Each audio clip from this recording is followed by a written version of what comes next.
cam4.fr, le plus grand site de webcam live réservé aux adultes.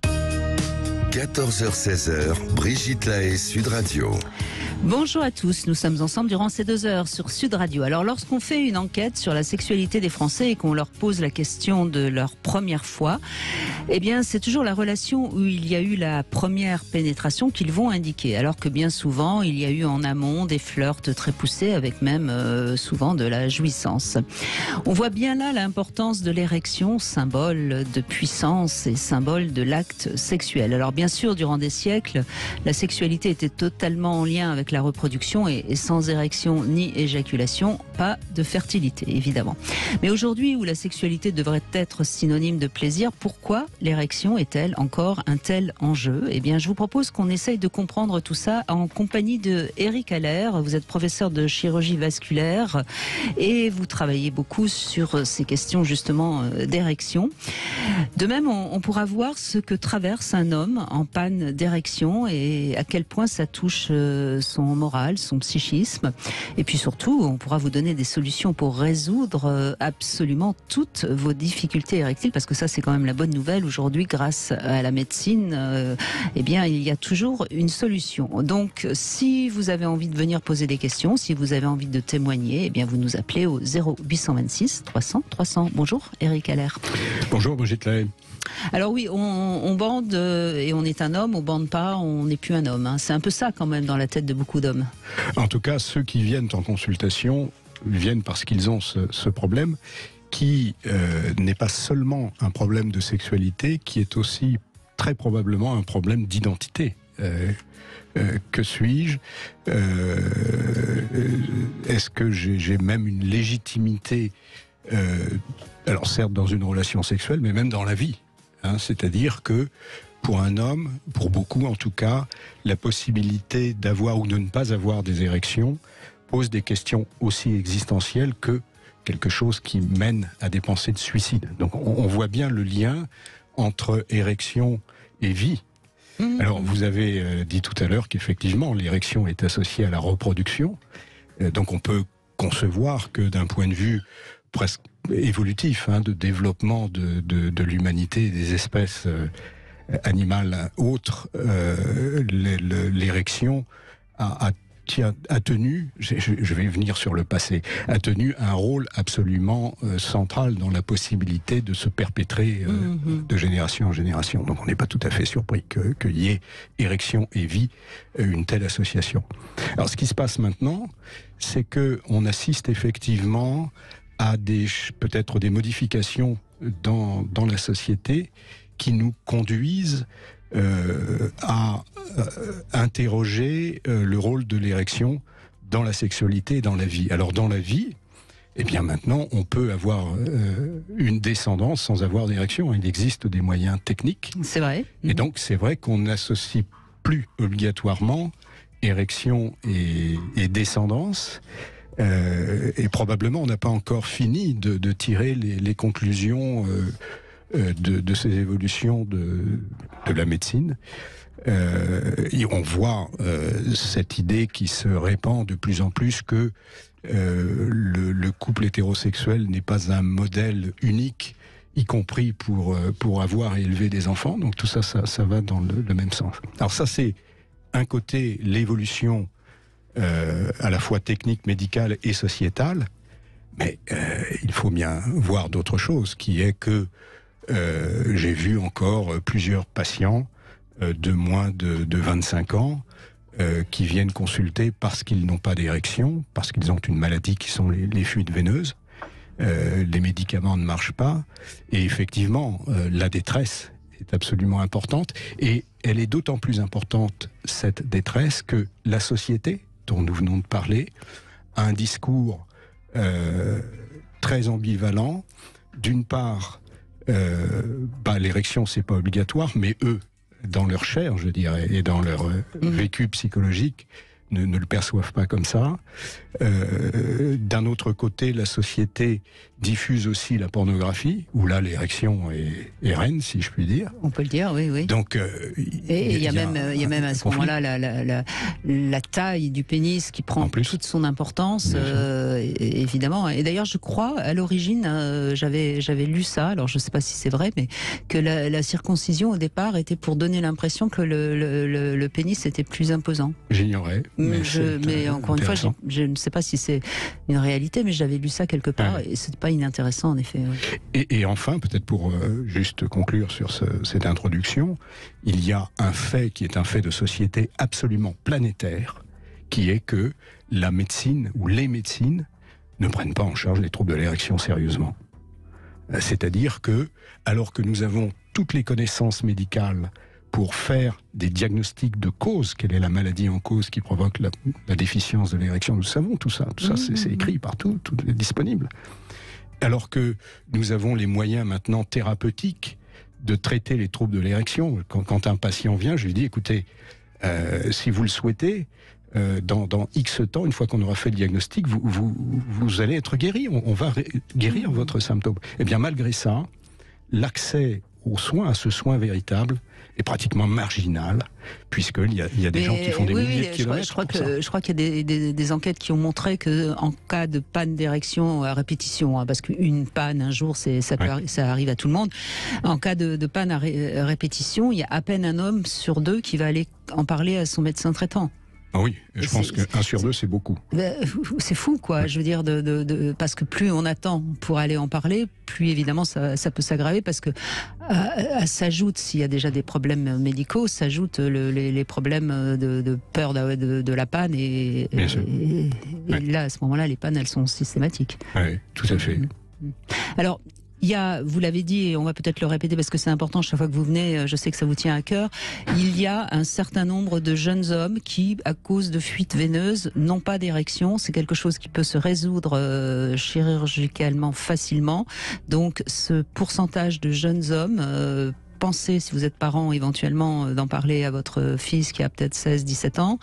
Et puis, si vous êtes jeune et que vous n'avez pas d'érection le matin, peut-être qu'il faut aller consulter également. Ça représente quand même 3 à 4%, c'est ça ? Oui, c'est ça. 1 à 2% avec certitude, peut-être un peu plus en effet, ce qui est énorme. Oui, parce que je crois qu'il y a 200 000 ados chaque année, ça représente quand même peut-être, plusieurs milliers. Donc c'est important déjà de donner cette information. Il y a aussi autre chose peut-être qu'on peut tout de suite aborder comme ça, et ça expliquera pourquoi il y a tant de néo-féministes qui sont un petit peu contre aujourd'hui la pénétration. L'érection, c'est aussi le symbole de la puissance. Symboliquement, c'est la puissance virile, c'est la force virile, et ça c'est comme ça depuis peut-être la nuit des temps, donc ça, ce symbole a la vie dure quand même, si je puis dire. Oui, il est ancien, on en a des témoignages pratiquement préhistoriques par des représentations, donc vous avez raison, il y a une association extrêmement importante. En même temps, il y a toujours eu des sociétés matriarcales. Alors je ne suis pas anthropologue, mais ça serait intéressant de les interroger sur ce que représentait l'érection dans ces sociétés-là, ce qu'elle représente. Et au fond, peut-être est-il temps de ne plus confiner l'érection à la sphère de la sexualité. Il faut le faire, bien sûr, c'est important, mais peut-être est-il temps de regarder l'érection comme une manifestation de la vie et de la santé, comme d'autres fonctions de l'organisme, parce que peut-être que là, on pourrait un peu, dépassionner le débat, l'élargir un peu. Oui, je suis assez d'accord, c'est une belle idée, parce que finalement, avoir des érections, c'est un signe de vitalité, au sens l'élan vital, on y met après derrière ce qu'on veut, et pas forcément... D'ailleurs, c'est ce que je répète souvent aux femmes, c'est pas parce que votre compagnon a une érection qu'il est forcément obligé d'y passer, sinon on ferait l'amour plusieurs fois par jour, tout le temps. Donc oui, je suis assez d'accord, oui, prenons l'érection comme un symbole d'élan vital, tout fonctionne bien, l'homme est en forme, tant mieux. Et c'est comme ça qu'il faut la voir, bien sûr, oui. Après, on peut en faire quelque chose, évidemment, mais oui, je suis assez d'accord avec ça. Mais il y a du chemin, hein.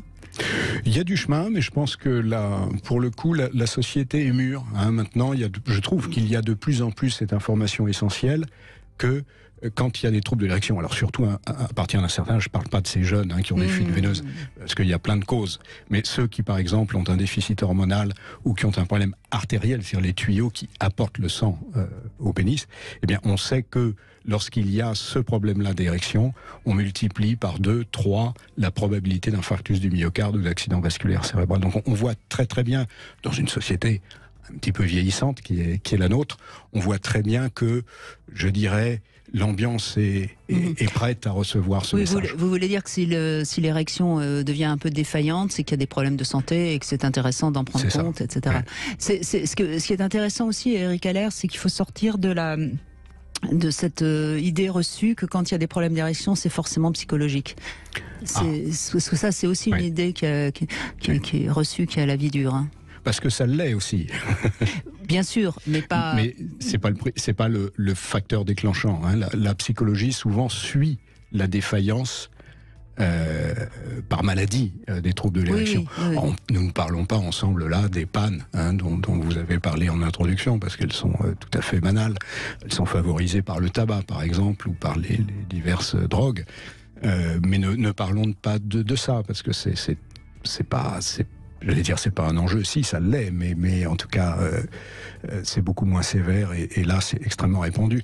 Mais parlons des troubles de l'érection sévères, qui représentent quand même 5 à 10% de la population, tous âges confondus, et autant de partenaires en face, si je puis dire, parce que c'est pas seulement un problème d'hommes, les troubles de l'érection, bien sûr.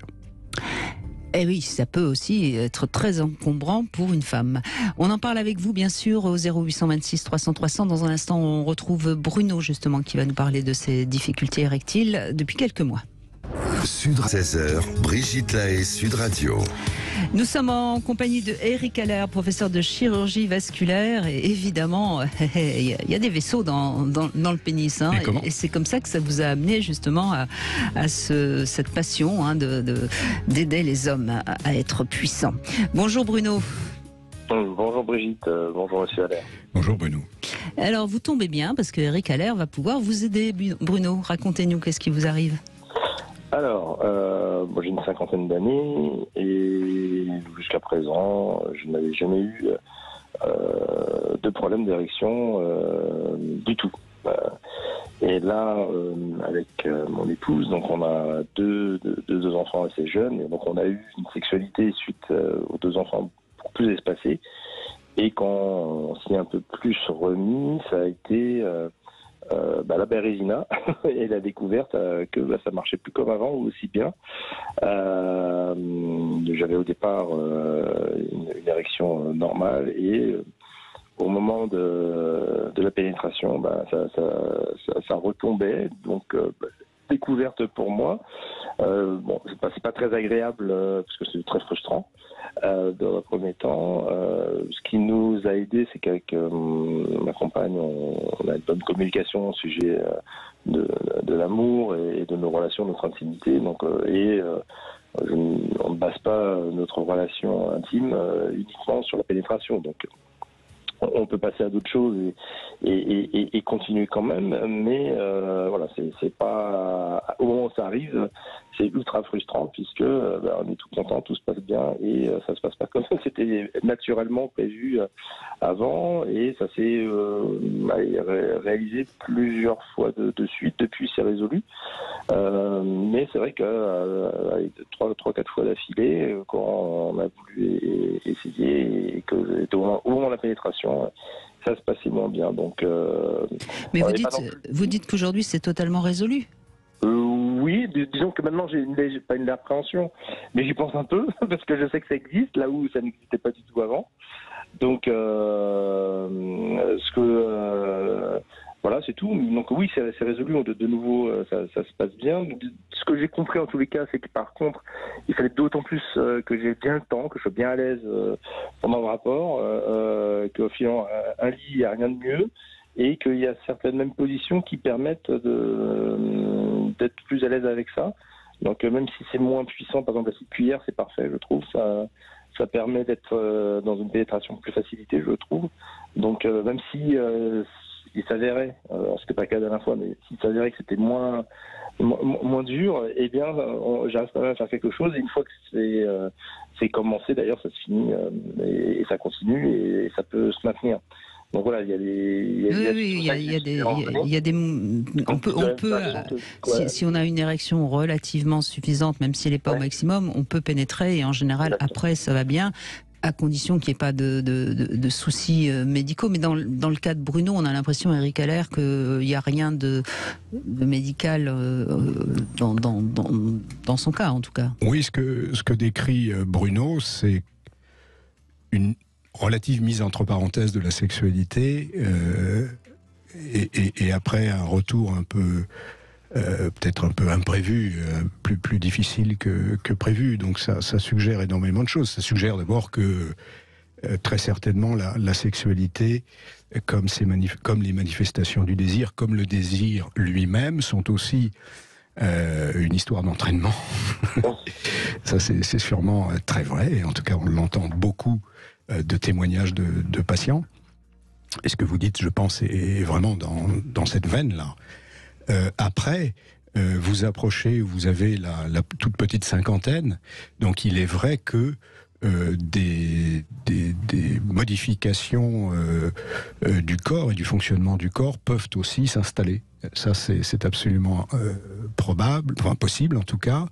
Et c'est vrai que, est-ce que le taux de testostérone est optimum? Parce que avec l'âge, avec le temps, il peut diminuer. Vous signalez quelque chose qui, à mon sens, est très important, c'est-à-dire que la position que vous avez pendant les rapports sexuels modifie peut-être la dureté de l'érection. Est-ce que j'ai compris ça? La pénétration, très certainement, mais la dureté de l'érection aussi, ou pas? Non, disons que la pénétration est plus simple pour moi, je trouve, en musculaire, par exemple. Ouais. En tout cas, il y a une chose qui nous sommes là, on peut rêver, et on peut parler pratiquement de santé publique, on peut parler de tout ensemble ici. Ici, à Sud Radio. Même de choses comme de santé publique. Oui, bon. Absolument. Je pense que mon souhait, c'est que dans 5-10 ans, vous puissiez vous-même, en vous observant, savoir ce qui se passe avec votre corps et avec votre érection, parce que c'est pas très très compliqué, vous allez le comprendre tout de suite. Et surtout, ne répondez pas aux questions que je vais poser, qui sont des questions très très générales, mais il y a les relations et les érections lors d'une relation avec partenaire, mais qu'en est-il des érections le matin, quand on se réveille? Qu'en est-il des érections quand on est tout seul? Vous voyez, on peut faire tout à fait la différence. Si les érections sont bonnes le matin et quand on est tout seul, qu'elles sont moins bonnes lors d'une relation avec partenaire, ça veut dire qu'il y a peut-être un petit peu de stress qui s'installe. Donc on peut faire cette fameuse part du psychologique et de l'organique que vous mentionnez tout à l'heure, Brigitte. Donc ça, c'est très important. Et de même qu'on sait que lorsqu'on a de la fièvre et un petit peu mal à la gorge, c'est une angine. On n'a pas besoin d'aller voir le médecin pour ça. Hein, on le sait. Donc là, il serait bien qu'on le sache, ça, que ce soit de notoriété et d'ailleurs, publique. quand on a mal à la gorge, il paraît que le sperme est très bon. Hein. Ah bon. J'en profite pour rappeler cela. Voilà, vous voyez à qui je parle. Hein. Non, mais je crois, en effet, dans votre cas comme ça, mais encore une fois, on va pas faire un diagnostic à l'antenne, hein, Bruno. Mais c'est vrai que je pense que dans votre cas, reprendre une sexualité avec votre femme qui a eu des enfants, peut-être une petite peur de la bousculer, tout ça peut suffire à provoquer des pannes d'érection. Hein. C'est pas du tout improbable. Et si tout rentre dans l'ordre, c'est que cette petite appréhension, elle est derrière vous maintenant. Mais comme on entend quand même une petite inquiétude que ça revienne, c'est pas anodin non plus. Donc si ça revenait à ce moment-là, je pense que ça vaut le coup de prescrire quelque chose pour retrouver votre forme initiale. Ouais, c'est vrai que j'avais déjà entendu des émissions de votre part sur le sujet. Donc quand quand ça s'est produit. Après, j'étais attentif justement à mes érections. C'est vrai que le matin, je n'avais plus d'érection. Je dis mince, j'ai plus d'érection. Mais j'ai compris aussi que c'est parce que le matin, je suis programmé pour me réveiller à certains horaires. Donc, j'étais pas du tout dans un sommeil paradoxal. Et après, j'étais attentif à ce qui m'arrivait dans la journée ou dans la nuit. Et je me suis aperçu que oui, j'avais quand même des érections en dehors. En dehors. Mais c'est vrai que j'étais attentif à ça, au questionnement que vous avez posé, Eric Haller. J'avais en tête de parler d'émissions que j'avais déjà entendues sur Sud Radio. Bon, oui, ça commence à prendre. Le message passe, Eric Haller. Merci Bruno. Bon, ben merci en tout cas Bruno, et puis à suivre. Hein. Exactement, merci. À suivre, merci. Au revoir. Allez, on fait une petite pause et puis nous allons retrouver notre sorcière Soisic Belin dans un instant qui va nous raconter justement que ça y est, les sorcières reviennent. Brigitte Lahaie, Sud Radio, c'est l'instant Sexy News. Eh bien, Eric Haller, nous retrouvons notre journaliste Soisic Belin qui nous tient toujours au courant des avancées ou des reculs de la société. Hein. Je ne me prononce pas. Oui, j'ai vu, je vois ça. Vous savez en tout cas que j'aime bien mettre le doigt sur certaines tendances. Celle-ci découle notamment de la résurgence de la figure de la sorcière.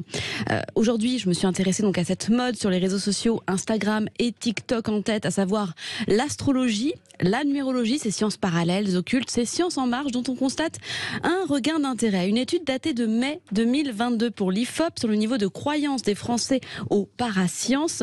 À la question « Est-ce que personnellement vous croyez à l'explication des caractères par les signes astrologiques ?», 44% y répondent positivement contre 33% en 2000. Donc une évolution. Sur ces 44%, 54% sont des femmes et 34% sont des hommes. Et si on regarde dans les détails, on constate que ce sont des personnes ayant un niveau d'éducation supérieur et professionnellement des actifs. Donc à bas les préjugés sur cette pratique qui serait, c'est vrai, on n'aurait pas pensé celle de personnes peu instruites, crédules et n'ayant rien d'autre à faire que de s'y adonner parce que désœuvrées. Eh bien non. Les jeunes donc sont de plus en plus captivés, fascinés, attirés par l'astrologie. Il suffit de regarder les comptes Instagram consacrés, les vidéos TikTok et les applications. Alors dans cette atmosphère où l'astrologie rencontre un franc succès puisqu'elle permet de rassurer, de poser un diagnostic sur l'avenir qui est incertain, l'autrice de BD, Liv Stromquist, publie Astrologie aux éditions Rackham. Alors il faut savoir que les BD de la dame Stromquist sont attendus par ses fans. On se demande à chaque fois quel aspect de notre société elle s'amusera à creuser, décrypter, critiquer. Liv Stromquist, j'en ai déjà parlé, Brigitte, elle fait de la BD que j'appelle un peu sociologique puisque ce sont souvent des petites histoires, souvent des actu people qui permettent de creuser un sujet. Elle a la capacité de vulgariser des essais de sciences humaines et sociales sans pour autant les compromettre, tout ça en distillant tout au long de son cheminement de penser, de l'humour. En gros, en lisant Liv, on ne s'ennuie pas. Alors ici, le prétexte de l'astrologie permet à l'autrice de révéler nos obsessions, nos incohérences, nos dépendances. C'est aussi l'occasion d'illustrer notre pluralité. Oui, nous sommes tous et toutes différentes. Cela ne doit pas nous empêcher de vivre ensemble, même si nous voyons parfois les choses différemment et même si nos visions ne seront jamais similaires. C'est une belle leçon de tolérance en somme. La première partie de son ouvrage peut paraître un peu frivole, c'est une parodie d'horoscope, mais c'est assez joli. Vous voyez, les dessins sont... Enfin, après, on peut aimer ou ne pas aimer ce type de dessin. Moi, je trouve ça assez... J'aime bien. Vous aimez bien, voilà. C'est votre droit. Hein. Voilà, donc c'est une parodie d'horoscope, mais maintenant que vous avez les chiffres quand même, on constate qu'en gros, une bonne moitié des Français croient en son horoscope. Mais il y en a certains qui le lisent. Alors, il paraît d'ailleurs que que pratiquement tous les journaux ont un horoscope, ont l'horoscope, et que c'est une des choses que les gens lisent en premier, même s'ils n'y croient pas. Voilà, c'est ça. C'est ça qui est fou, hein, Eric Haller. Ça vous est déjà arrivé de lire votre horoscope Ah oui. Oui. Bien sûr. Par curiosité. On fait tout ça par curiosité, puis après on se laisse... Je vous dirai pas pourquoi je le lis, mais oui, je le lis. D'accord. Pourquoi vous nous diriez pas pourquoi vous le lisez ? Je sais pas. Parce que vous n'osez pas dire que vous y croyez. J'ai dans mon téléphone, j'ai un trèfle à 4 feuilles que m'a offerte une patiente. Et je le garde, vous voyez, avec... D'accord. On a compris. Et ça va mieux depuis Personnellement, ça m'est déjà arrivé de lire donc ces horoscopes sur les journaux gratuits que vous distribuez. Que je fais de l'astrologie. Hein, oui, je sais, mais je sais que c'est pour ça que cette chronique. Vous n'avez pas besoin de me convaincre. Hein. Alors, quelques heures avant les examens, généralement, je lisais l'horoscope, mais ça m'est aussi arrivé d'aller en chercher un autre de toute urgence dans un autre magazine parce que celui-là me convenait pas. La sentence était vraiment pas bonne. Il fallait vraiment que voilà. Donc bon. Tous les médias, tous les magazines, justement, n'ont pas le même horoscope. C'est ça qui pose question, quand même. Pourquoi dans certains, je sais pas moi, un jeudi, voilà. Alors, je vais vous donner une explication qui va, à mon avis, être très claire pour tout le monde. L'horoscope, c'est un truc général, c'est-à-dire tous les béliers aujourd'hui vont avoir je ne sais quoi, tous les lions vont avoir je ne sais quoi. C'est comme si on disait tous les Français aujourd'hui vont avoir tel truc et tous les Italiens vont avoir tel truc. Bien sûr. Évidemment, ça ne tient, c'est très large, pas debout. Trop large. Alors que l'astrologie, c'est une science très complexe qui demande un peu d'études et de travail. Nous y venons. Enfin, en tout cas, dans ce livre, la première partie, donc tous les signes sont décryptés. Le Cancer serait l'âme sensible du zodiaque, la Vierge l'hyperpensive et la Balance la brise d'été. Bah oui, comme quoi. Bon, il y a de l'humour. Seriez-vous Balance? Un petit peu, oui, un petit peu.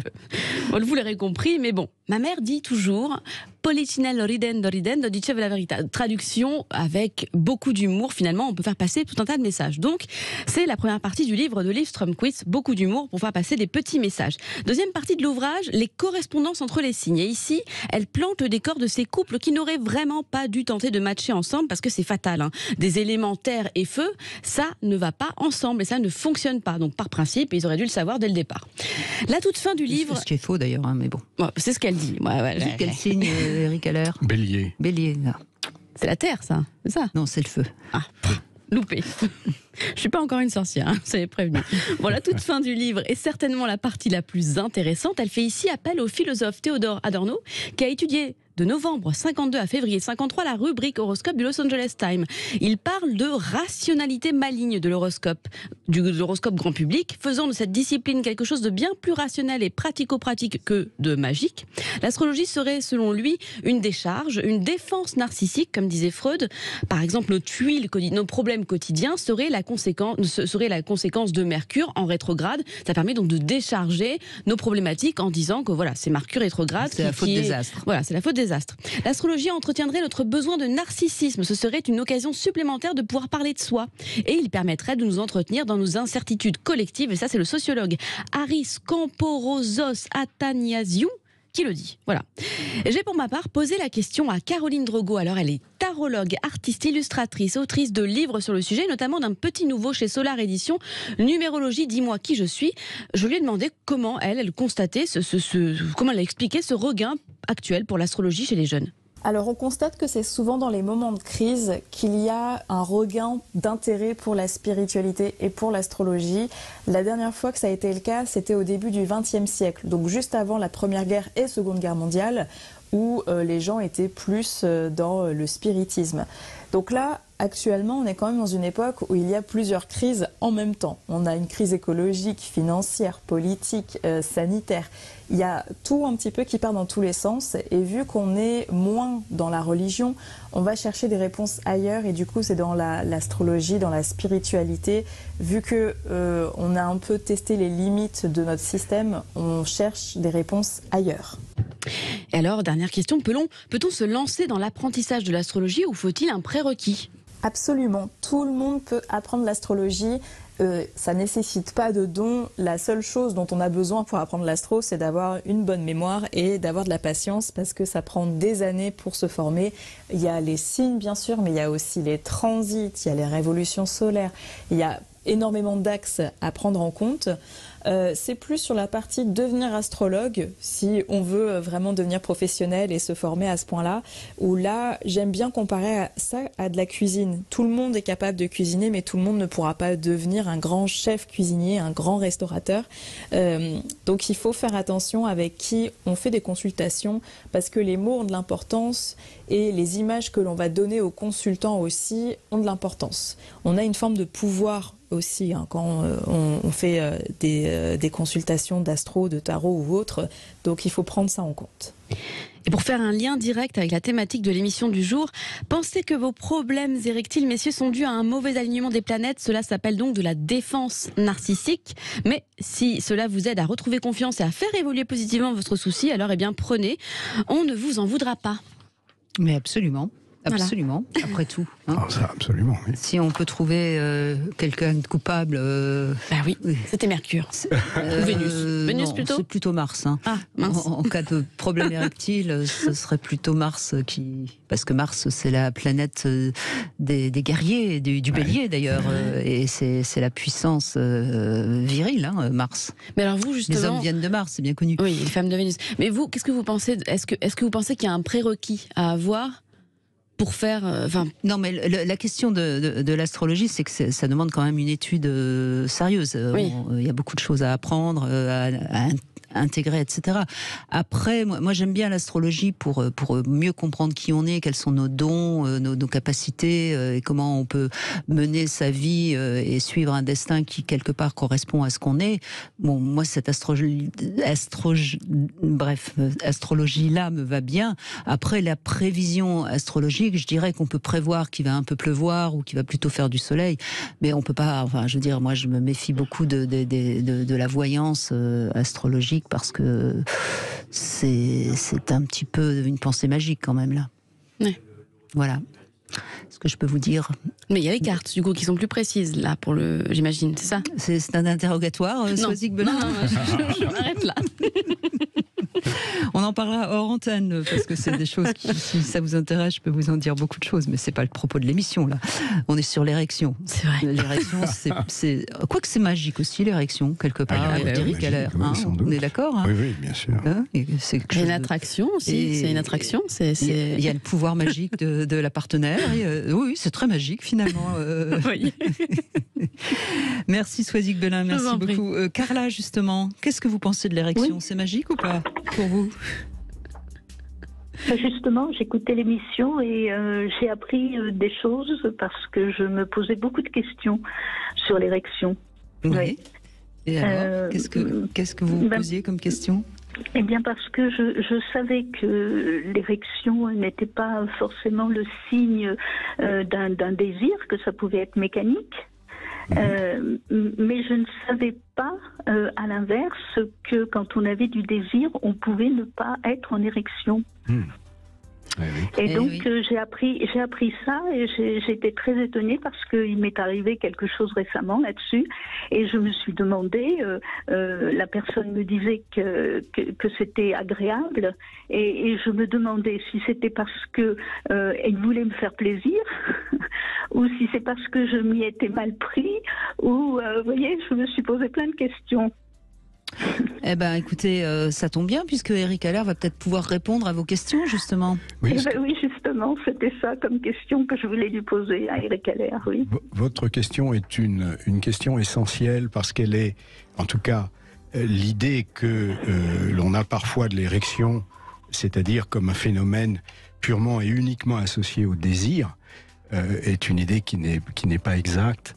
Et c'est très important de savoir qu'elle n'est pas exacte. Pourquoi ? Parce que quand les patients viennent, et toujours je leur demande, mais votre partenaire, votre compagne, comment ça se passe ? Comment vit-elle vit-elle ce problème ? Et la réponse assez souvent, c'est au début, elle pensait que je ne l'aimais plus ou que je la trompais. Et de fait, ça renvoie à finalement ce que représente aussi l'érection, c'est une représentation, c'est-à-dire c'est une sorte d'affiche qui est mise là. C'est une preuve matérielle. C'est une preuve matérielle. De votre amour, messieurs. Il n'y a pas d'amour, il n'y a que des preuves d'amour. et donc, ce qui fait que c'est terrible, parce que du coup, les compagnes disent « Ah ben non, mais tu ne m'aimes plus », alors que ça peut arriver, hélas. Mais quand c'est ce problème-là, eh bien, c'est pas du tout le sujet. Le sujet, c'est que il y a du désir, il y a de l'amour, mais il y a pas d'érection, donc ça marche pas en sens unique. Et l'autre sens, c'est ce que nous disions tout à l'heure et dont Bruno témoignait, ce sont ces érections réflexes qui sont la nuit, qui sont etc., etc. C'est comme de bâiller, d'éternuer. C'est quelque chose qui n'a rien à voir. Donc oui, madame, c'est bien de poser cette question parce que ça peut dissiper énormément de malentendus. Oui, et en même temps, c'est extrêmement difficile de ne pas, quand le partenaire est occasionnel, si je puis dire, de ne pas blesser le partenaire par... mais c'est ça qui est difficile, parce que c'est pas évident d'en parler. La personne en question avait vraiment envie que je fasse une fellation. Et comme rien ne se passait, j'avais le sentiment d'être soit maladroite, soit je ne savais pas très bien comment, sans blesser la personne, parler facilement de ça, quoi. Alors, d'abord, j'observe que très peu de femmes sont blessantes dans ces circonstances, en tout cas à travers ma statistique de consultation. Oui, je pense que vous avez raison. C'est assez extraordinaire parce que nous vivons sur une idée assez terrible de la femme qui juge et qui condamne. Alors ça existe, mais je dirais que c'est pas plus de 10% dans ce que je vois. Donc ça veut dire que 90% des femmes, bien que nous sommes très charitables, Eric Haller. Écoutez, je suis obligé de le constater et de le dire en plus. Mais je trouve ça quand même très extraordinaire parce que, d'autant plus que, beaucoup comme vous, madame, au début, pensent que c'est une preuve de désamour ou voire de tromperie. Donc c'est quand même, je trouve, formidable de passer de cette idée « mais il me trompe, il ne m'aime pas » à finalement des mots qui ne sont pas des mots qui condamnent. Évidemment. Donc quand même, ce vivre ensemble existe. Mais en même temps, ça montre bien, grâce au témoignage de Carla, à quel point c'est un enjeu, cette érection. Oui. On voit bien tout ce qui se joue dans cette érection ou cette non-érection. Bon, écoutez Carla, on a répondu à votre question. Vous reviendrez un autre jour pour répondre à 3 questions intimes, parce que là, vous en êtes bien tiré pour ne pas avoir à répondre à des questions intimes. Donc on vous retrouvera une autre fois. Merci Carla, merci beaucoup. Merci. On fait une petite pause et on retrouve Laurent dans un instant. Et aux adultes. 14h-16h, Brigitte Lahaie, Sud Radio. Avec Eric Haller, on vous permet, messieurs, de tenir debout tous, autant que vous êtes, quelles que soient vos difficultés érectiles. Bonjour Laurent. Oui, bonjour Eric, bonjour Brigitte. Bonjour Laurent. Merci d'être avec nous. Alors, c'était pendant à la sortie du Covid que vous avez... Oui, comme je disais, c'était au début, la sortie du premier confinement. D'accord. Au premier confinement, plutôt. Le Covid arrivait et là, on a été confinés. Donc c'était en 2020. Pardon. Oui. Et il m'est arrivé, carrément, de perdre l'érection. Parce que vous aviez beaucoup de stress, c'est ça ?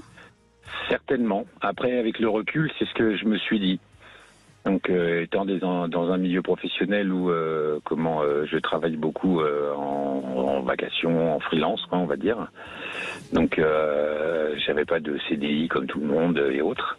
J'allais me retrouver sans travail.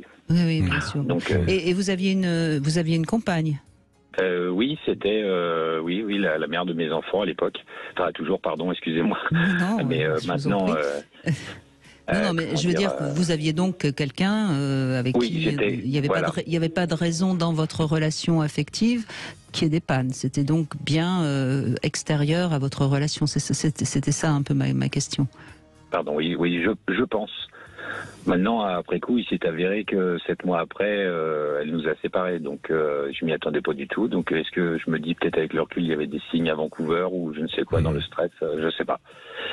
Vous savez, Laurent, on a remarqué que la période de Covid qui a fait que les gens se sont retrouvés un peu l'un sur l'autre, si je puis dire, et pas l'un dans l'autre, a révélé des choses qui étaient peut-être qui existaient déjà, mais qui tout d'un coup sont apparues un peu dans une relation où il y avait peut-être un peu trop de routine, peut-être plus beaucoup d'attention, de surprise. Ça a accentué ça. Et il y a eu des séparations après le premier confinement, oui. Oui, ça a certainement joué. Mais au niveau sexuel, il n'y avait pas de routine. Bref, D'accord. Donc vous aviez une bonne sexualité et tout d'un coup. Oui. Vous commencez à avoir des pannes. Oui. M'est arrivé des pannes d'un coup, comme ça, même pendant l'acte, carrément, comme on dit, débandé, quoi. Donc, pendant l'acte, oui, ça c'est déjà plus rare. Hein. C'est souvent au départ, hein, non, Eric Haller? Tout se produit, hein, y compris la chute des érections, même après la pénétration. Alors après, donc bon, c'est revenu petit à petit.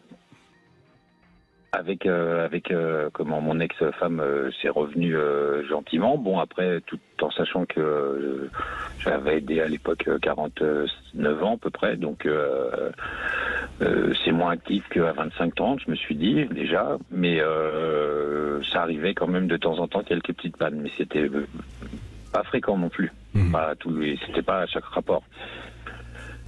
Et donc du coup je me suis séparé et avec j'ai retrouvé quelqu'un et autres et ça a recommencé un petit peu. Donc là je suis allé consulter et comme je suis fumeur, on m'a dit bon bah écoutez, déjà commencez par arrêter de fumer. C'est pas bête.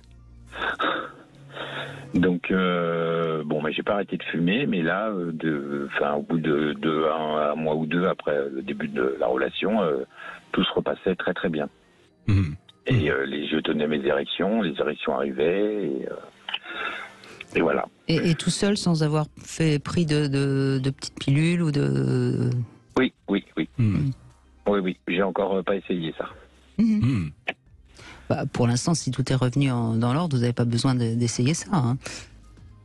Bien, oui, c'est ce que je me dis. Bien sûr. C'est ce que je me dis. Mais est-ce que vous avez eu pendant cette période de la fièvre? Des signes d'infection?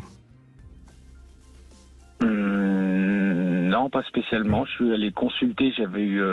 On m'avait dit que ma prostate avait un petit peu grossi, mais sans plus. On a fait des tests, il n'y avait rien d'autre dessus. D'accord. Parce que les épisodes infectieux, dont le Covid, mais pas seulement le Covid, la grippe, etc., souvent affaiblissent les érections pendant une quinzaine de jours ou 3 semaines.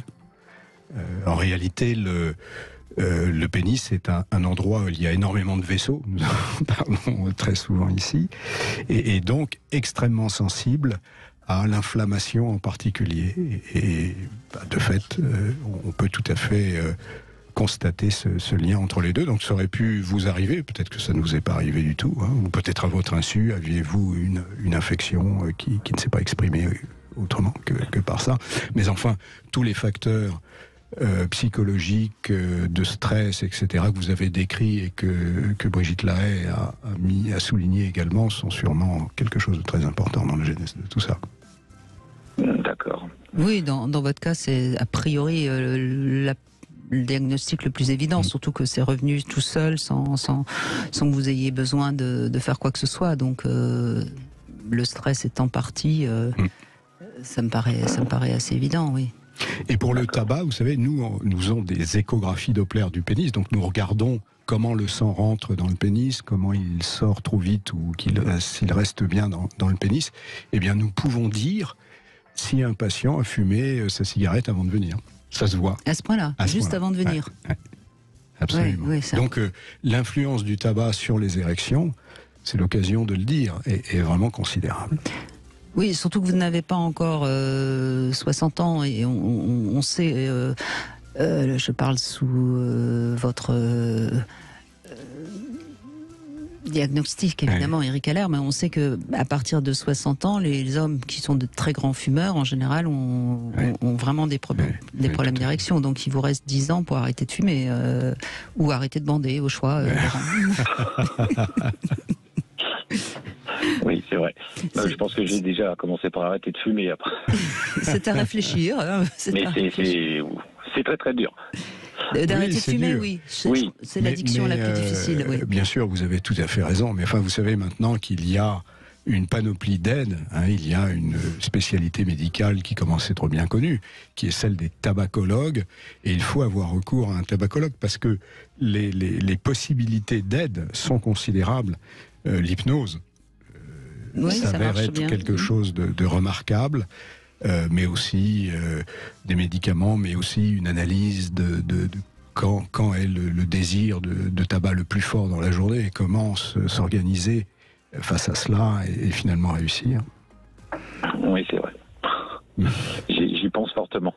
Oui, mais vous savez, tenez, à l'issue de l'entretien, si vous aviez été persuadé d'arrêter de fumer, votre espérance de vie serait augmentée de plusieurs années. Juste là, clac, maintenant. Certainement, c'est ce que l'on dit, mais après, oui, voilà. C'est plus compliqué que ça, je sais. Oui, effectivement. Oui, mais vous savez, il faut aussi dire les choses évidentes, hein, sinon... mais je le dis, tant qu'on n'a pas envie d'arrêter soi-même, je suis allé voir un kinésiologue qui m'a fait une manipulation sans y toucher. J'ai arrêté pendant 3 mois, mais au fond de moi-même, j'avais pas décidé au fond de moi-même fortement d'arrêter de fumer. Oui, bien sûr. De toute façon, c'est évident que tant que vous avez tendance à penser que d'accord, les chiffres sont là, etc. Mais moi, je vais y échapper. Vous arrêterez pas de fumer, c'est évident. Et vous avez pas tort non plus, parce que c'est pas tout le monde qui, parce qu'il a fumé, qui va mourir d'un cancer. Mais il y a 70 000 morts par an à cause de la cigarette, cancer et autres. Donc voilà. Bon, mais vous passerez peut-être à travers, c'est vrai. Après, c'est comme la roulette russe. Hein. C'est ça. Bon, on vous a remonté le moral, Laurent, j'espère. Hein. Impeccable. Impeccable. Vous avez eu raison d'appeler. Bon, en tout cas, il vous reste au moins 10 ans pour bander encore. C'est plutôt une bonne nouvelle. Hein. Ça, c'est plutôt une bonne nouvelle. Mais bon, c'est beaucoup plus frustrant en tant qu'homme. Arriver là, à 52 ans, comment dirais-je, d'avoir des érections moins fortes, je le vois, ou c'est pas de, comment dirais-je. Oui, c'est vrai, mais au moins à partir de 50 ans, les hommes sont de meilleurs amants parce que justement ils sont moins attachés à leurs érections triomphantes. Voilà, c'est dit. Hein. Merci Laurent, merci en tout cas. Allez, je l'ose, cette petite devinette, elle me fait rire, je ne sais pas si elle fera rire tout le monde. Que dit Ève pour faire avancer le bateau sur lequel elle était avec Adam ? La réponse, c'est après les infos. Nous continuons à évoquer l'enjeu de l'érection. On n'a pas encore eu de femmes qui ont témoigné, mais j'aimerais bien aussi... on a eu Carla. Mais j'aimerais bien aussi que mesdames, vous preniez la parole sur Sud Radio, 0826 300 300. Qu'est-ce que ça signifie pour vous, l'érection ? Quel enjeu ça met en place ? Et puis, on va continuer, bien sûr, avec les hommes qui vont témoigner justement de peut-être leurs difficultés érectiles. Mais Eric Haller, vous n'allez pas échapper à la réponse de ma devinette. C'est assez d'actualité d'ailleurs. Que disait Ève pour faire avancer le bateau sur lequel était Adam ? J'ai cherché, Brigitte, je vous assure. Mais... Eh bien, elle disait rame Adam. Et vous savez que c'est le ramadan actuellement. Il fallait... Bon, écoutez, c'est rigolo, non ? Bien. Il faut s'amuser un petit peu quand même. Hein. Bonjour Loïc. Bonjour, vous m'avez fait rire là sur le coup. Tant mieux. C'était non, mais entre le saucisson et le ramadan, c'est franchement, en plus avec le terme érectile, il y avait tout qui était intéressant. Bon, écoutez, tant mieux. Merci en tout cas de témoigner. Je remercie particulièrement aujourd'hui les hommes qui témoignent parce que je sais que c'est pas toujours simple d'évoquer ce sujet.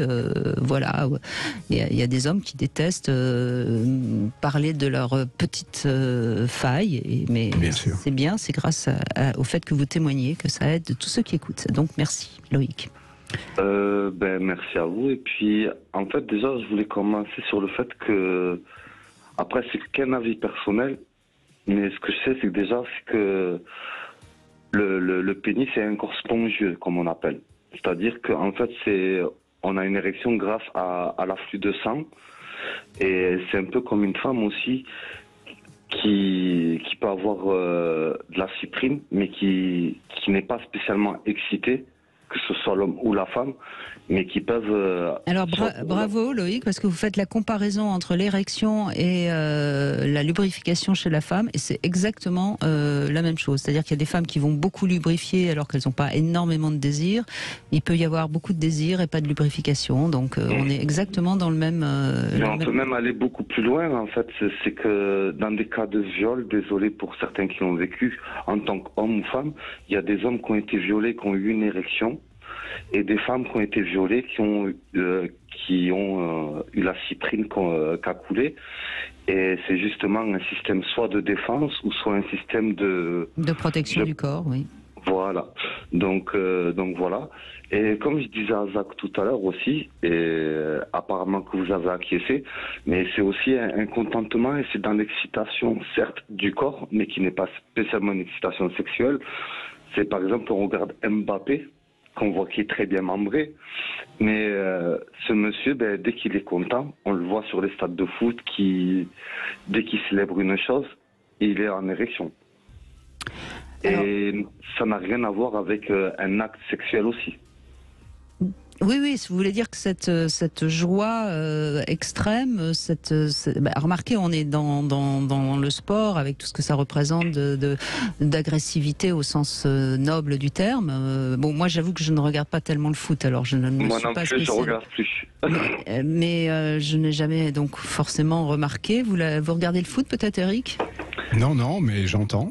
C'est intéressant. Ça va donner peut-être envie à pas mal de femmes de regarder le foot, ce que vous venez de dire, Loïc. Ah, tant mieux pour elle, c'est avec grand plaisir. Non, mais ce que je veux dire, c'est que l'érection et la comparaison avec la cyprine pour la femme, c'est que, en fait, c'est qu'on arrive à un stade où c'est que on est dans une sorte d'image où c'est qu'on se dit, l'homme il bande, il est excité, la femme elle est mouillée, elle est excitée, alors que c'est totalement faux. C'est juste que des fois c'est des situations même de stress qui peuvent nous faire nous mettre en érection. C'est ça, bête à dire. Je suis pas sûr, le stress qui provoquerait une érection. Ah si. Moi ça m'est arrivé en étant en stress, à être en érection. Et c'est juste. Quel genre de stress? Avant une bagarre, par exemple. Ah oui, mais là, il y a une poussée d'adrénaline. Oui. Non, mais après, ça revient au fait que c'est un corps spongieux. Et donc, du coup, peut-être que toute... Alors, on va demander une explication à notre professeur Eric Allaire. Donc, avant une bagarre, une sorte de poussée d'adrénaline peut provoquer une érection? Alors, il n'y a pas que l'adrénaline dans le corps. On considère que l'érection est le résultat d'une balance entre, disons pour simplifier, les molécules qui favorisent l'érection et qui sont plutôt anti-stress, et c'est ce que vous disiez, et les molécules qui sont en défaveur de l'érection, qui sont plutôt les hormones du stress, comme l'adrénaline, le cortisol, etc. Maintenant, ce que nous interprétons psychologiquement comme étant un stress n'est peut-être pas exactement ce que le corps fabrique en termes d'hormones de stress. Et peut-être, Loïc, c'est peut-être ce que vous décrivez là et qui est exactement. Et vous avez exactement déterminé ce que je pensais, c'est que c'est un anti-stress. C'est que par la peur, comme je disais tout à l'heure, un homme qui peut se faire violer peut avoir une réaction. Et donc, du coup, même dans une bagarre, et c'est pour ça que j'ai pris cette comparaison et que j'ai parlé de ça, c'est vraiment le sens où c'est que, oui, ça peut permettre d'être un anti-stress. Moi, ça me l'a permis. Attendez, ce que je comprenne bien, ce que vous êtes en train de dire, vous voulez dire que vous alliez peut-être être obligé d'aller vous bagarrer, et le fait de vous sentir... de vous défendre, mais voilà. Oui, d'accord, de vous défendre, et le fait de vous sentir en érection, ça vous a donné confiance dans votre capacité à vous défendre? Érection sur le moment. C'est ça, d'accord. C'est ça qui est intéressant à comprendre, c'est que et là on est vraiment dans la symbolique de la puissance et je trouve ça vraiment, ce que vous venez de dire, Loïc, intéressant. Oui, tout à fait. Et ça serait intéressant de voir si justement en ce moment là les manifestants qui vont aller agresser ou les flics qui vont se défendre, ils ont des érections. Moi je lance l'appel. On va faire avancer la France grâce à vous, Loïc. Ah oui, quitte à faire. Donc non, mais après vraiment en parlant dans le fond du terme, c'est même pour l'éjaculation ou pour la jouissance d'une femme, c'est que j'ai du mal, par exemple, à l'instar de l'érection, c'est que j'ai beaucoup de mal à éjaculer, mais beaucoup de femmes pensent que l'éjaculation, la jouissance, alors que ça n'a rien à voir. C'est le summum de l'excitation quand même, l'éjaculation. Là, je suis pas d'accord avec vous. Enfin, pour ma part. Moi, pour ma part. Ce que je trouve passionnant... Pardon, dites-moi. Non, dites-moi. Ce que je trouve passionnant dans cet échange, c'est à quel point nous connaissons encore très très mal le fonctionnement du corps de l'homme si nous ne prenons que l'érection en considération. Et je suis très sérieux en disant ça. Quand je fais une conférence, je dis il n'y a pas un trouble de l'érection ou une impuissance, il y a des impuissances. Ça veut dire que il y a de multiples manières d'avoir des troubles de l'érection. Il y a de multiples troubles de l'érection. Et ce qui est fascinant aussi, quand on vous écoute, c'est que il y a très vraisemblablement de multiples réponses érectiles à des stimulations différentes et dans des circonstances différentes selon les personnes. Et ça me renvoie à une conviction, c'est que la médecine progresse lorsqu'elle écoute le symptôme, lorsqu'elle écoute les patients. Et donc je vous écoute avec beaucoup de... Vous n'êtes pas un patient, hein, vous êtes un homme qui témoigne. Oui, mais vous m'écoutez avec beaucoup d'attention. Oui, parce que je trouve ça très intéressant et ça pose énormément de questions. Hein. Finalement, les connaissances que nous avons, heureusement, évoluent. Et elles évoluent si nous nous posons des questions. Et nous nous posons d'autant plus de questions que nous entendons des témoignages comme le vôtre. Mais surtout qu'on tombe dans une symbolique dans le monde d'aujourd'hui. Après, moi, je suis des années 80. Donc, on est dans un monde où c'est que tout est lié à l'image. Donc, par exemple, l'érection, la beauté, etc. Mais là, on parle vraiment du terme au niveau du sexe. Et que les gens pensent que... Enfin, les femmes, par exemple, ou les hommes gays pensent que l'érection, c'est une excitation, alors que non. Les hommes ou les femmes gays aussi pensent que la cyprine, c'est de l'excitation, alors que non. C'est que des fois, c'est juste des moments où elles sont soit apeurées, soit certes excitées, ou plein d'autres choses. Il peut y avoir plein de choses qui incitent à ces réactions du corps, parce que c'est des réactions du corps finalement. C'est pas une réaction qui alors alors Loïc, oui, c'est une réaction du corps, mais qui peut aussi être provoquée par l'esprit, et c'est toute la complexité de l'humain, et c'est ça qui certainement rend la sexualité humaine passionnante et en même temps plus fragile que la sexualité animal, parce que justement on est relié, si je puis dire, à notre cerveau. Mais merci beaucoup de cet échange, Loïc. Merci à vous. Merci. On va faire une petite pause et puis on continue avec vous, bien sûr, sur Sud Radio. 14h-16h, Brigitte Lahaie, Sud Radio. Éric Allaire est avec nous, professeur de chirurgie vasculaire et endovasculaire, et vous êtes également auteur de ce livre Guide de l'impatient qu'on retrouve aux éditions Booklist, donc sur Internet. Bonjour Christelle. Bonjour Brigitte. Merci de répondre à mon appel. Je voulais une femme, j'en ai une, je suis ravie. Ah bah c'est bien. Bonjour aussi au professeur Allaire. Bonjour Christine. Alors voilà, je vous appelle parce qu'en fait j'ai un compagnon depuis 4 ans avec lequel je suis très bien, sauf qu'on a un gros problème sexuel et c'est la seule chose qui pêche dans cette relation. Je suis donc très frustrée. Lui aussi, même s'il explique, parfois il essaye de changer de sujet, c'est un peu tabou, quoique de moins en moins.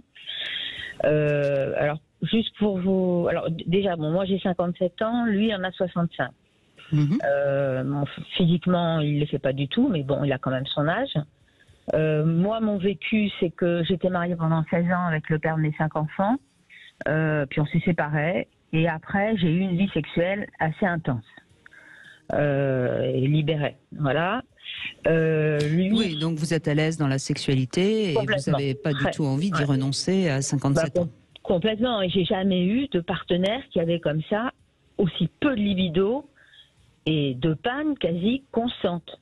En règle générale, quand les hommes ont des pannes constantes, ils ont en apparence, en tout cas, une libido dans les chaussettes. Oui, c'est ce que je constate, mais si vous voulez, vraiment, je me dis, c'est pas possible, quoi. Je vais pas arrêter ma sexualité à 57 ans. Non, mais c'est depuis le début de votre relation. Oui. Alors, au début, si vous voulez, moi, je me suis dit peut-être que je lui ai pas trop, que je lui ai fait écho d'une vie sexuelle un peu plus intense, si on peut dire. Hein. Je ne vais pas tout raconter, mais vous voyez ce que je veux dire. Moi, en plus, j'ai jamais eu aucun problème de ménopause, jamais aucun problème de lubrification, donc voilà, là, je suis tout va bien. Non mais Christelle, je le dis pour vous et pour toutes les femmes qui écoutent, la plupart du temps, quand dès le début, l'homme a des pannes, c'est pas de notre faute. La plupart du temps, hein, il y a toujours des exceptions. Bah ça, je n'ai pas trop renseigné, je me suis dit, il est peut-être un peu dépressif. J'avais même pas le sentiment, parce qu'il me le disait à chaque fois, que c'est qu'il ne m'aimait pas. Il me dit au contraire, j'ai envie de toi. Mais alors c'était plus des petits câlins, des petits bisous. Pour moi, vraiment beaucoup trop insuffisant. Et maintenant, je suis toujours avec lui parce que vraiment, on s'entend vraiment bien. Mais cette histoire-là me chagrine et je me pose beaucoup de questions. Eh ben, il faut consulter, il faut qu'il consulte, je crois. Hein. Il y a pas de Mais il a déjà consulté, on a consulté ensemble. Je vais laisser parler après, professeur, excusez-moi. Juste pour, on a consulté un soi-disant sexologue. Bon, ça n'a pas été terrible comme consulte. Après, lui, il a pris régulièrement du Viagra. Et bon, ça va marcher un peu, puis après, plus rien. Voilà. Est-ce que, à l'issue des consultations, il y avait des ordonnances avec des examens Bien à faire? sûr. Alors, non, pas l'examen par contre. Ah ben voilà. Oui, parce que, vous voyez, Christelle, le problème de certains sexothérapeutes, qui ne sont d'ailleurs souvent pas médecins, ils mettent tout sur le fait de la psychologie. Donc, il a dû partir sur le fait que la rencontre, un peu de stress, etc., etc. Je crois que la première chose à faire, surtout avec des hommes de plus de 55 ans, on va dire, pour ratisser large, la première chose à faire, c'est un examen médical de l'animal qui s'appelle le pénis. Oui, oui, absolument, et de l'homme qui a autour aussi, Brigitte. Oui, mais de l'homme qui a autour, ça a déjà été fait. Il ne remue plus sa queue, donc il faut observer l'animal. Un bon sexologue, et il y en a d'excellents, c'est un ou une qui se demande d'abord est-ce qu'il y a une cause organique, une maladie qui provoque le symptôme. Et le sexologue, quand il fait ça, ou quand elle fait ça, n'arrête pas son métier, au contraire, elle le commence. Parce que guérir l'insuffisance hormonale, qui est très suggérée dans le profil que vous dites. Un manque de testostérone. Par exemple. Guérir une hypertension artérielle qui est pas connue, pas soignée, un diabète latent, etc., etc. Pour le sexologue, c'est retrouver son patient et commencer à travailler efficacement. Et de fait, la sexologie, comme la psychologie, peuvent être, ou sont même souvent extrêmement utiles, mais seulement une fois qu'on a remis en place les fondamentaux du fonctionnement du corps. D'accord. Et donc, je crois que c'est vraiment une chose à retenir. Je connais évidemment des sexologues et avec lesquels, je travaille très volontiers, mais je dirais les gens qui travaillent bien, alors je suis un peu catégorique, pardonnez-moi, mais je crois qu'il faut l'être, sont ceux qui commencent par ça, par cette question. Et c'est évident. Surtout avec un homme de cet âge-là. Il faut commencer par un dosage hormonal complet. Il faut faire l'analyse dont on a parlé. Je reviens là-dessus. Comment ça se passe le matin au réveil, comment ça se passe tout seul. Il faut très vraisemblablement faire une échographie Doppler du pénis. S'il y a un diabète ou un mal de dos, une sciatique, etc., il faut faire un électromyogramme du pénis. Sinon, on peut toujours parler, on peut toujours faire plein de choses, mais ça ne sert pas à grand-chose. Hein. Très bien. Donc, c'est important parce que on entend la détresse de votre couple et on se dit, quand même, ça serait dommage. Votre couple, il ne tiendra pas. Oui, c'est dommage. Qu'est-ce qui va se passer? C'est que vous allez à un moment donné peut-être prendre un amant, vous lasser, parce que il y a rien de plus fatigant. Enfin, de fatigant, c'est pas le terme, mais de plus désagréable lorsqu'on a envie d'une érection, on a envie d'un rapport sexuel, et puis on essaye, on fait une fellation, ça marne pas. Enfin, il y a un moment, puis après, on n'a plus envie du tout. Mais absolument, et c'est normal, c'est normal. Et pour l'homme qui se retrouve face à un échec, c'est très dévalorisant sur le plan narcissique. Ça peut provoquer de la déprime. Enfin, quand je parlais de l'enjeu de l'érection, on est en plein dedans là. Votre témoignage montre à quel point c'est un véritable enjeu. Et la sexualité, ça doit être un jeu, ça doit pas être un enjeu. Clairement. Bah écoutez, merci beaucoup. Est-ce qu'il serait possible d'avoir hors antenne des noms de sexologues, professeur Allaire ou... Hors antenne, oui, parce que bon, bien sûr, ils n'ont pas de publicité. non, mais c'est pour ça que je dis ça, parce sûr, que plutôt que d'en essayer 5 et que ça ne soit pas concluant. Oui, mais absolument. Et ça montre bien, Eric Allaire, qu'il est plus qu'essentiel d'avancer. Et d'ailleurs, c'est pour ça que vous avez accepté d'être membre d'honneur de cette association Santé Sexuelle. Je crois que c'est de plus en plus important qu'on parle réellement de cette problématique qui n'est pas simplement quelque chose de secondaire. Non, la sexualité, c'est essentiel et on voit bien. Et vous avez raison, Christelle. Vous êtes en pleine forme. Vous avez peut-être encore tellement d'années pour en profiter, et vous êtes bien avec ce compagnon. Donc, et là, quand même, pour conclure, Eric Allaire, on peut dire à Christelle qu'il y a une solution. Ah oui, il y a toujours une solution. Oui, ça, je suis vraiment... Alors, la solution extrême, c'est pourquoi pas la mise en place d'un implant pénienne. Madame, je suis absolument pas en train de suggérer qu'il le faille ou que ce soit non, nécessaire. Mais il y a de toute façon une solution. Un homme peut se voir offrir absolument toute une panoplie de solutions qui lui conviennent et qui conviennent au couple. Mais en amont de tout ça, il faut faire le diagnostic de cause. Exactement. Merci beaucoup, Christelle. Et puis, dans un instant, nous avons Bernard qui va témoigner et qui va dire que ce que Loïc nous a raconté sur les érections, c'est pas faux, puisqu'il est lui-même CRS, et on lui donne la parole dans un instant. 14h-16h, Brigitte Lahaie, Sud Radio. En compagnie de Eric Allaire, professeur de chirurgie vasculaire, et puis on va donner la parole à Bernard, donc qui réagit au témoignage de Loïc, et donc je crois que vous êtes CRS en effet. Bonjour Bernard. Bonjour Brigitte, bonjour Eric. Tout d'abord merci de me prendre à l'antenne. Brigitte, merci tout votre charme déjà, merci. Donc oui, je voulais réagir. Donc c'est moi, c'est pas l'adrénaline. Non, oui, ce n'est que vous, effectivement. Donc oui, je voulais réagir au propos du jeune Loïc. Donc effectivement, moi je le rejoins sur un point. Donc avec l'adrénaline, etc. Moi quand je vais sur des interventions, qu'il y a du gaucho ou autre, moi j'adore ça, moi. Donc effectivement, ça procure des sensations, effectivement, ce qui mène à l'érection avec l'excitation, l'endorphine, etc. C'est un pur plaisir. Hein. C'est vrai que c'est un plaisir différent avec les femmes, mais ça reste un plaisir quand même. Oui, alors donc vous avez une érection, on va dire spontanée, hein, dont vous n'y êtes absolument pour rien, non, si ce n'est que c'est l'excitation mais moi j'ai déjà entendu, en effet, hein, l'excitation d'aller à la confrontation qui provoque une excitation forte, etc. Mais j'avais jamais entendu que ça provoquait une érection. Moi je trouve ça vraiment intéressant, Eric Allaire. Vous étiez c'est passionnant. Pardon. Oui, excusez-moi, Eric, allez-y. Non, c'est passionnant. Alors, probablement, quand on pense aux situations que vous décrivez, les gens qui n'ont pas cette expérience pensent stress. D'accord ? Alors que probablement, vous n'êtes pas en état de stress. En tout cas, c'est ce que vous semblez indiquer. Donc, à ce moment-là, ce qu'on sait en médecine, c'est que, à nouveau, le stress provoque des sécrétions hormonales qui rétrécissent le diamètre des vaisseaux qui apportent le sang au pénis. Voilà.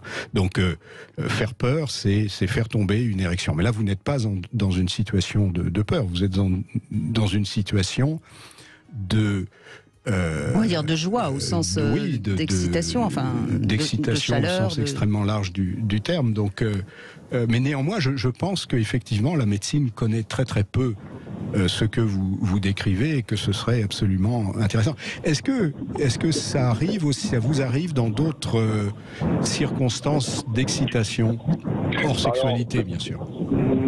Non, hors sexualité, non, parce que ça, à vrai dire, ça m'est, je n'ai pas de souvenir que ça me soit arrivé.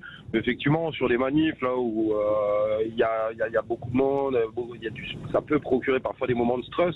Moi, au bout d'un chutant de métier, vous pensez bien que je passe au-dessus maintenant. Hein, donc, je suis vraiment dans cette optique où oui, je prends du plaisir, etc. Mais sinon, non, ça m'est pas de souvenir que ça me soit arrivé, quoi. Entendu. Oui. Donc ce serait l'afflux de sang qui excite tout l'organisme pour justement être d'attaque. Mais alors, ça doit pas être facile avec 3 jambes pour aller pour marcher, Bernard. Ouais, c'est pas évident tous les jours, effectivement. J'adore votre subtilité, Brigitte. Non, mais c'est vrai. Bon, maintenant, Bernard, vous faites un sondage avec vos camarades, et puis on verra quel est le pourcentage. Je reviendrai vers vous. Effectivement, j'ai 2-3 collègues. CRS 08. Et voilà, j'ai mes collègues de la CRS 08, dédicace au passage. Donc voilà. D'accord, écoutez, bon courage en tout cas, parce que ça doit être un peu difficile pour tout le monde en ce moment. Et comme je le dis de temps en temps, il serait peut-être bien qu'il y ait un peu plus de dialogue dans notre beau pays, parce que c'est un peu bête tout ce qui est en train de se passer. Bon, en tout cas, merci beaucoup Bernard d'avoir pris la peine de témoigner. Ça confirme bien ce que nous disait Loïc, et sincèrement, c'est la première fois que j'entends ça, et donc on a encore beaucoup à apprendre sur cet animal, sur ce... Tout à fait. Voilà. Merci en tout cas. Merci. Le Love Conseil du jour, améliorer justement ses sensations. Tiens, ça tombe bien. Alors, évidemment, améliorer ses sensations, ça passe par le corps. Donc, la relation la plus simple, c'est d'être en relation avec son corps et de ne pas avoir la tête ailleurs. Alors, c'est facile à dire, mais pourtant, on sait, et notamment les femmes, à quel point elles sont cérébrales. Et je crois que ce qui est déjà intéressant, c'est de vous rendre compte que vous avez la tête ailleurs. Et pour revenir dans le corps, il n'y a pas 36 solutions, il y en a une seule, la respiration. Et c'est en respirant que, à nouveau, on reprend contact avec le corps. Et je vous propose un petit exercice assez simple qui va vous permettre de bien comprendre ça. Vous allez faire ce petit exercice. Vous demandez à votre amoureux ou votre amoureuse de vous caresser une partie du corps, une partie que vous aimez plutôt bien. Ça peut être le dos, ça peut être les fesses si vous n'avez pas envie de rentrer dans la zone sexuelle. Et vous lui demandez de vous caresser pendant 3 minutes. Et puis vous vous obligez pendant ces 3 minutes à penser à votre travail ou à quelque chose en tout cas qui n'a rien à voir avec la caresse qu'il est en train de vous faire. Et vous verrez que tout d'un coup, c'est à peine si vous allez sentir ce qu'il est en train de vous faire. Et vous allez être totalement extérieur, si je puis dire, à votre corps. Et puis ensuite, pendant 3 minutes, vous allez continuer donc à avoir des caresses de la même manière. Il ne faut pas qu'il y ait de changement. Et en revanche, là, vous allez respirer profondément, tranquillement. Et vous verrez qu'il y a une différence fondamentale. Et rien que cet exercice va vous prouver à quel point il est essentiel d'avoir l'esprit là où ça se passe et non pas dans la tête. Voilà, c'est un petit exercice très simple à réaliser. Et puis je suis persuadée que votre partenaire sera d'accord pour jouer le jeu. Et vous verrez, ça marche comme ça. Bonjour Sandrine. Bonjour Brigitte, bonjour Eric. Bonjour Sandrine. Eh bien, merci d'être avec nous et dites-nous ce que vous en avez pensé. Vous avez reçu ce jeu massage séduction de la marque Kepper Games que l'on retrouve sur l'enseigne rudesplaisirs.com. C'est une petite boîte toute bleue. C'est assez joli d'ailleurs, le coffret. Oui, tout à fait. C'est une petite boîte toute bleue et avec une couleur beige. C'est plutôt un packaging sobre, donc ça attire pas trop le regard. Je pense surtout aux enfants, par exemple, puisque ça reste un jeu de société, mais pour adultes. C'est aussi une boîte qui est moitié moins grande qu'une boîte de jeux de société. Du coup, on peut la transporter facilement. Moi, je l'ai utilisée la première fois en week-end en amoureux. Je me suis dit que c'était super pratique, ça serait le moment de l'essayer. Et du coup... je me suis lancée. Alors, je vais vous raconter. Allez-y. Alors donc, on va juste décrire. C'est une petite boîte, mais c'est assez joli et en plus, elle est pas chère, 22 €. Oui, pas le coup de s'en priver. 22,90 €, pardon. Alors vous avez une petite bougie de massage avec une petite cuillère. Oui, voilà. Moi, j'adore la bougie de massage, de toute façon. La bougie et puis un cœur avec du gel à l'intérieur pour que ce soit tout froid ou tout chaud, suivant nos goûts. Voilà. Et je vous laisse nous expliquer votre week-end en amoureux. Voilà, je voulais effectivement parler de... alors, c'est assez succinct, mais assez complet. Donc, on a une bougie de massage, une petite cuillère et un petit cœur chauffant tout mignon qui se fait... Alors, la bougie s'allume et en fait, moi, c'était la première fois que je me rendais compte que en fait, c'était une huile. Donc, on pouvait verser dans la petite cuillère et ensuite dans sa main. Donc, ça ne brûle pas. Alors, c'est bien de passer par la petite cuillère parce que sinon, avec la flamme, je trouve que c'est un petit peu, voilà. Et puis on n'a pas l'habitude de se verser une bougie dans la main, mais la texture est super agréable. C'est une huile qui sent légèrement le coco ou la vanille, très léger, mais voilà. C'est très agréable sur la peau parce que ça laisse pas de matière, ça laisse pas la peau grasse, et on peut du coup se masser assez longtemps, pas besoin de surrajouter cette huile.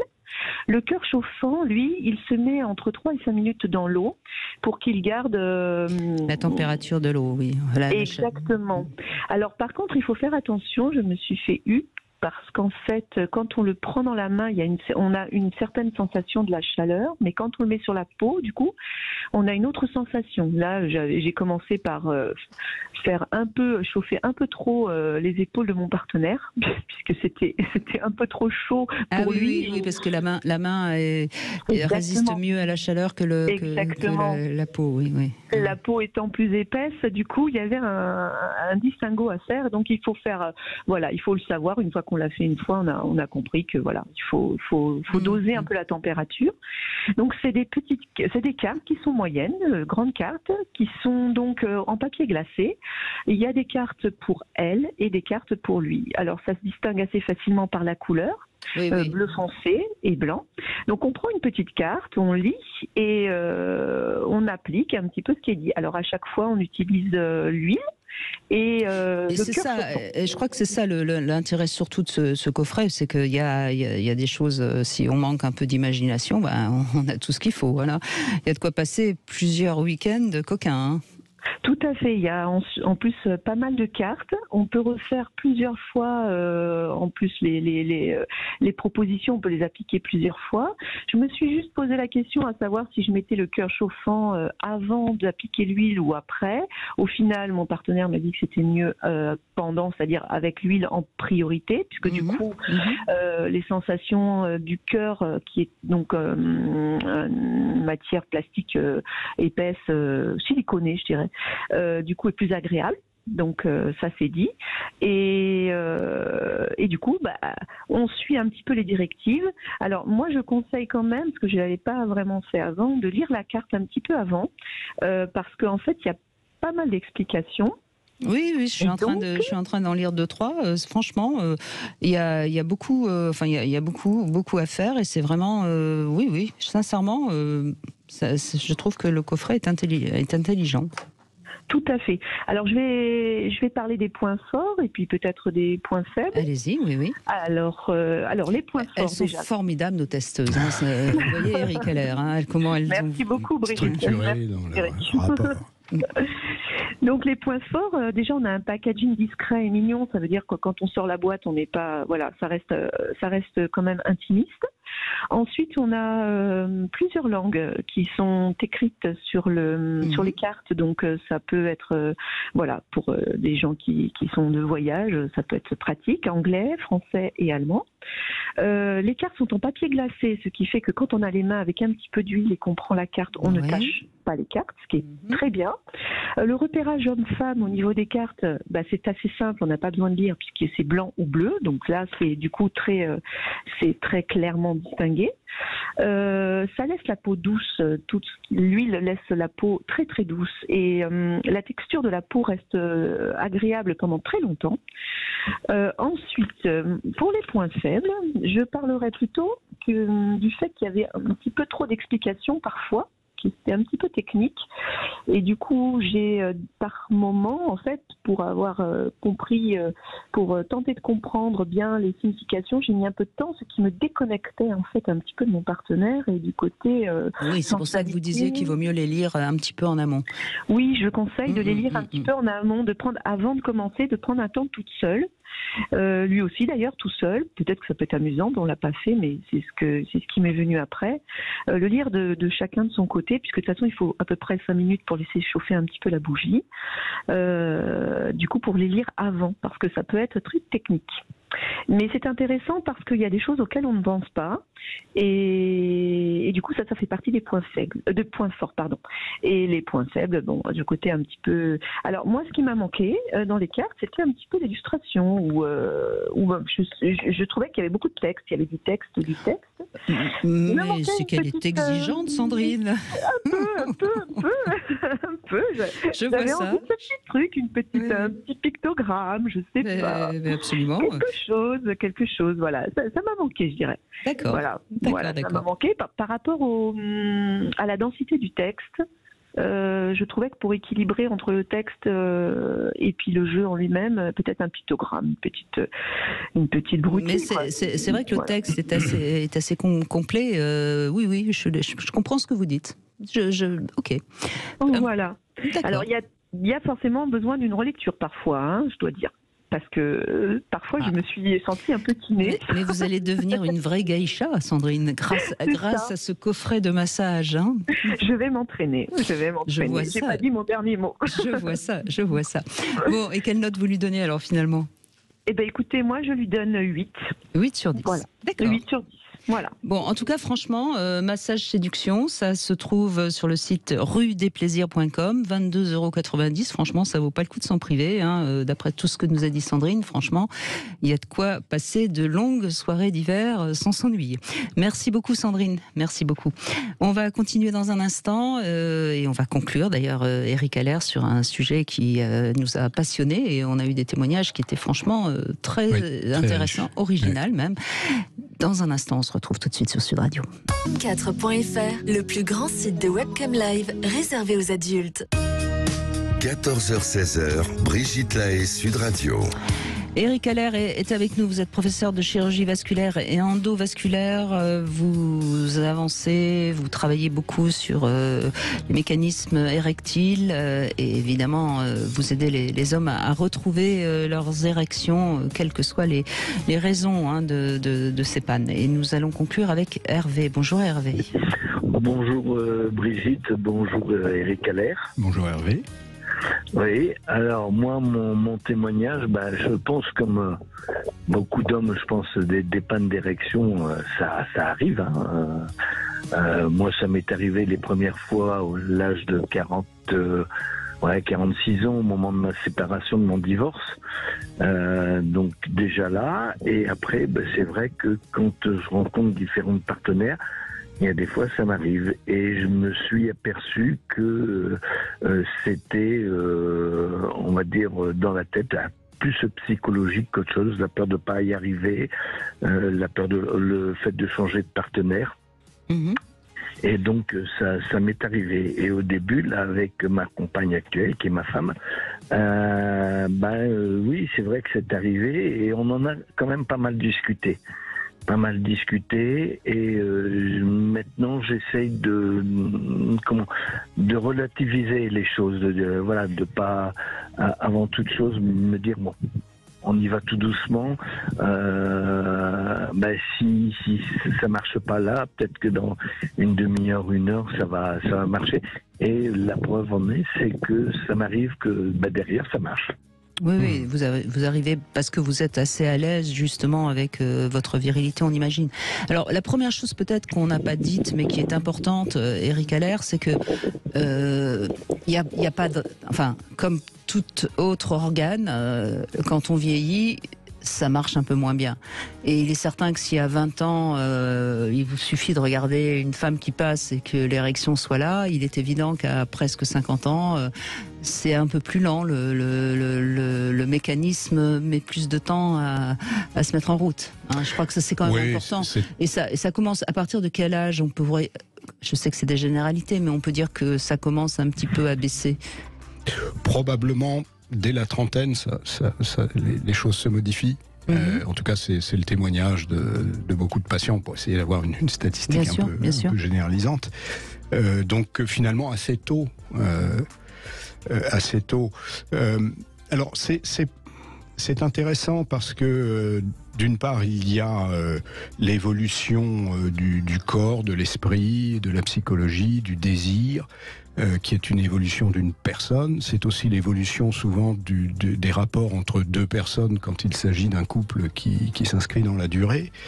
Et finalement, c'est l'occasion de gérer autrement gérer, j'aime pas beaucoup, mais enfin, de vivre et de cultiver sa sexualité. Ça demande une adaptation, quoi. C'est ça, et qui est intéressante. Et qui est intéressante parce que c'est de ces modifications que naît éventuellement une nouveauté, par exemple. Bon, ça, c'est une chose. L'autre chose, c'est que d'un autre côté, il ne faut pas tomber dans un fatalisme qui est de dire, avec l'âge, la sexualité d'une manière générale s'efface. Alors statistiquement c'est vrai, et il faut dire aussi qu'il y a beaucoup de gens qui vivent sans sexualité, qui vivent bien. Il y en a de multiples témoignages, donc il ne faut pas...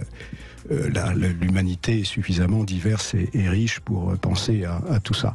Mais lorsque c'est pas bien vécu, il ne faut pas prendre la baisse du désir, la baisse des érections, la baisse de la lubrification, etc., comme étant une fatalité, parce que ça ne l'est pas. Donc Hervé, pour l'instant, vous n'avez pas consulté, vous êtes adapté, si je puis dire Non, disons qu'aux périodes de séparation, quand j'en ai eu plusieurs, j'ai consulté mon médecin traitant. J'ai eu ce qu'on appelle les petites pilules bleues là, qui m'ont aidé pendant un certain temps, et après c'est reparti. Voilà. Après, comme vous disiez tout à l'heure, c'est vrai que moi c'est plutôt autour de 45-50 ans que je me suis aperçu quand même qu'il y a, on va dire, une baisse de la libido, une baisse de l'érection. Voilà. C'est plus comme à 20 ans, c'est sûr. Mais voilà. Oui, elle est plus longue à venir, mais elle vient, en fait. Voilà, oui, tout à fait. Elle vient et je m'aperçois qu'après, on arrive avec l'âge, on se dit à un moment donné, il faut y arriver. Et au plus qu'on dit il faut y arriver, au moins on y arrive. Voilà. C'est valable pour beaucoup de choses. Alors il y a un autre élément dont on n'a pas parlé, Hervé, et qui vous concerne peut-être. J'ai cru comprendre que vous avez une sexualité qui a été assez riche, assez multiple. Alors il y a quand même aussi autre chose, quoi qu'on en dise, l'érection provient aussi d'une excitation qui fait que il y a érection, hein. Et quand on a vécu beaucoup de choses, il en faut plus pour être excité. Et alors il y a peut-être aussi j'allais dire une petite lassitude qui fait que vous êtes, quand on est très jeune, rien que de voir une jambe de femme, ça monte, hein, ça grimpe. Quand on a un peu tout connu, et c'est pareil, c'est pareil pour les femmes. Hein, c'est plus compliqué d'être excité, donc c'est plus compliqué d'avoir une érection rapidement. Vous voyez ce que je veux dire ? Oui, c'est vrai que c'est plus compliqué à 50 ans d'avoir l'érection. Il faut quand même beaucoup plus de choses. Maintenant, moi je m'aperçois que aussi c'était avec les différents partenaires que j'ai eus, on va dire le milieu dans lequel on évolue et la façon que ça va se faire avec la partenaire. C'est pour ça que c'est important de peut-être, encore une fois, c'est peut-être pas votre cas, mais c'est important aussi d'analyser ça, parce qu'à ce moment-là, il faut pas hésiter à travailler un petit peu plus sa fantasmatique. Oui, voilà, tout à fait. Et en travaillant, c'est normal, ils mettent aux 16 heures, hein, je commence à fatiguer.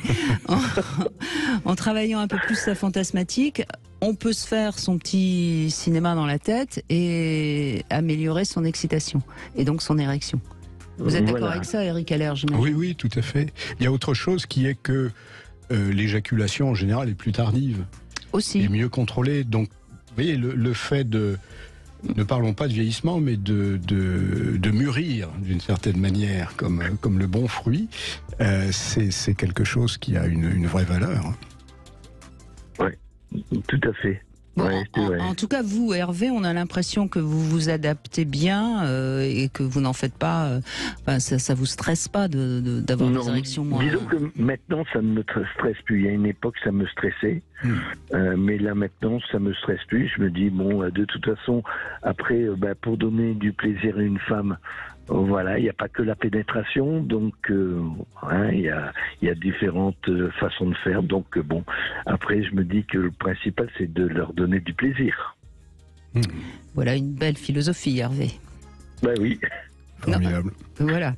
Mais c'est vrai, de toute façon, si on veut un bon amant, il vaut mieux prendre un homme pas trop jeune et pas trop vieux. Hein. Pas trop jeune pour qu'il soit pas uniquement basé sur son... Mais vous rigolez, Eric Heller, mais c'est vrai.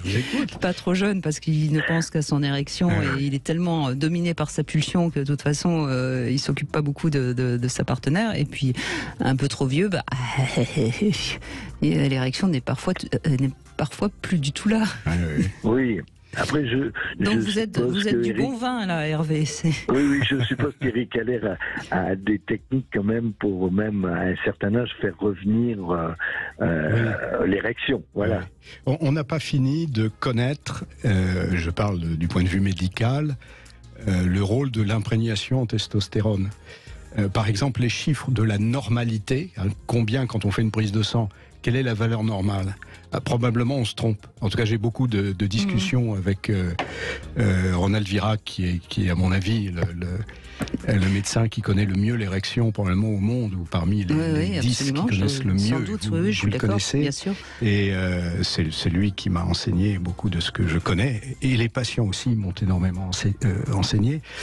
Mais là, si vous voulez, on a pris 1000 hommes, on a mesuré le taux de testostérone, après on a découpé par tranche d'âge, et on a dit, à partir de tel âge, on a un taux bas, c'est normal parce qu'on est vieux. Mais ça, c'est une erreur, parce que dans ces hommes âgés, eh bien, il y en avait qui avaient de bonnes érections et d'autres qui n'avaient pas d'érection. Parce que, pour en avoir parlé avec un endocrinologue, donc un spécialiste des hormones, ça dépend, parce qu'il y a des gens pour qui peu d'hormones vont provoquer beaucoup d'effets, et inversement, donc on voit bien que tout ça est très complexe. Mais bien sûr, après, quand on dit, monsieur, vous avez un taux de temps, vous avez tel âge, c'est normal. En fait, c'est pas si simple que ça. Peut-être qu'avec un peu plus, ça serait mieux. J'ai toujours dit que la médecine était une science individuelle et non pas une science générale. Voilà, c'est sur ce mot-là qu'on va conclure. Et je suis sûr que vous êtes d'accord avec moi, Eric Heller. Donc chacun doit, chacun